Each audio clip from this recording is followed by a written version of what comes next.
Good morning, everyone. I'm Gaurav Besa from InCred Equities.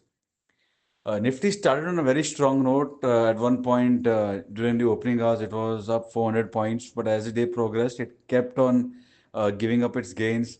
And for decent part, it was trading with a gain of 200 points. And then the slippages continued. At one point, it closed, rather, it went into negative zone. At the end of the day, it was a very futile session for the bulls who were hoping for a very strong move on back of GST reforms. Now, one can always argue that majority of these were already discounted for a lot of expectations are already circling around these reforms.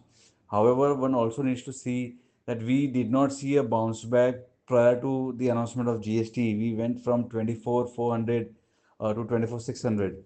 So it was only a 200 point bounce. What I feel yesterday happened, we had a lot of shorts. We discussed this in the previous morning calls as well that FI long short ratio is 91 shorts for 9 longs. So when the data point is skewed so much, there always comes a bounce back. And maybe it was that a lot of call writers were trapped.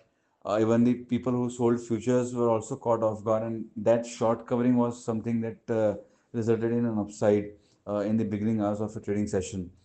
Nevertheless, we are still trading comfortably about 24,500. Then we have support of 24,300. Yesterday, interestingly, Bank Nifty index reversed exactly from 25,000 mark, something which I had already spoken about earlier. So that will again remain a very strong resistance, and Nifty is going to be in the range for the time being. It's a stock specific market. Let us see if there's some more triggers sort of coming in. US markets yesterday closed on a positive note, 70 80 bips higher, whereas GIFT Nifty is pointing towards 50 points upside as we speak. So in all likelihood, we'll open on a positive note. Any dip towards 24,500 spot can be bought into, keeping stop loss of 100 points, playing for 200 250 points target. That will from my side. Thank you. Investments in securities market are a subject to market risk.